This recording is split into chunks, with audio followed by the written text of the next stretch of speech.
Assalamualaikum warahmatullahi wabarakatuh. Saya Alfia Rizky Dila Putri dari Program Studi Ilmu Administrasi Bisnis, Fakultas Hukum, Ilmu Sosial, dan Ilmu Politik dengan NIM 0541566238.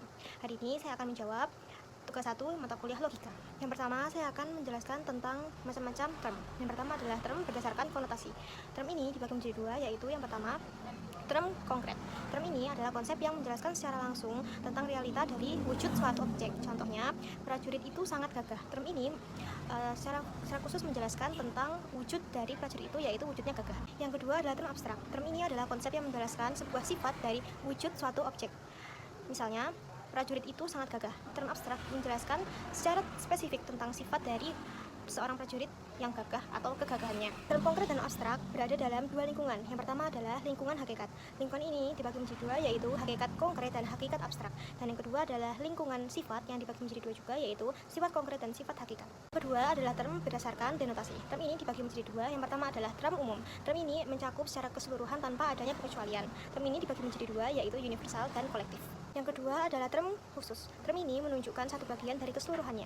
Term ini dibagi menjadi dua juga, yaitu partikular dan singular. Kedua adalah term berdasarkan predikamen. Term ini menjelaskan tentang bagaimana cara beradanya sesuatu dengan penguraian secara terperinci dengan satu predikamen substansi. Adalah hakikat yang ada pada dirinya sendiri sebagai pendukung sebuah sifat. Contohnya adalah penggunaan kata fulan yang menunjukkan sebuah individu yang tidak dapat dipredikasikan dan tidak dapat diposisikan sebagai subjek dari sebuah predikat. Kedua adalah predikamen aksidensia yang merupakan kumpulan sifat zat sebagai petunjuk yang tidak dapat berdiri sendiri. Sifat ini dibagi menjadi 9, yaitu kuantitas, kualitas, aksi, pasi, relasi, ruang, waktu, posisi, dan keadaan. Yang kedua, saya akan menjelaskan tentang macam-macam sesat pikir. Yang pertama adalah sesat pikir formal. Sesat pikir formal adalah kesalahan dalam berpikir berdasarkan bentuk atau struktur dari argumen yang salah. Contohnya adalah, jika A maka B, B jadi A.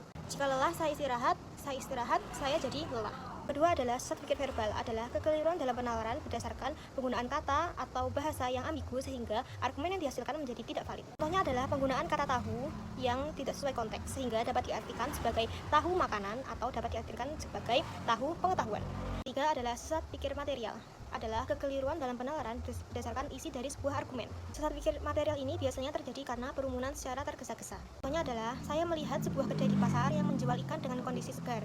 Maka saya berpikir semua kedai ikan yang ada di pasar menjual ikan dengan kondisi yang segar. Kita dapat menghindarkan diri dari sesat pikir dengan selalu memahami terlebih dahulu apa yang kita sampaikan agar argumen kita menjadi valid dan relevan. Selain itu, kita dapat mengevaluasi kevalidan informasi yang kita terima sebelum kita sampaikan ke orang lain agar informasi tersebut tidak menyebabkan kesalahan dalam berpikir. Sekian dari saya. Wassalamualaikum warahmatullahi wabarakatuh.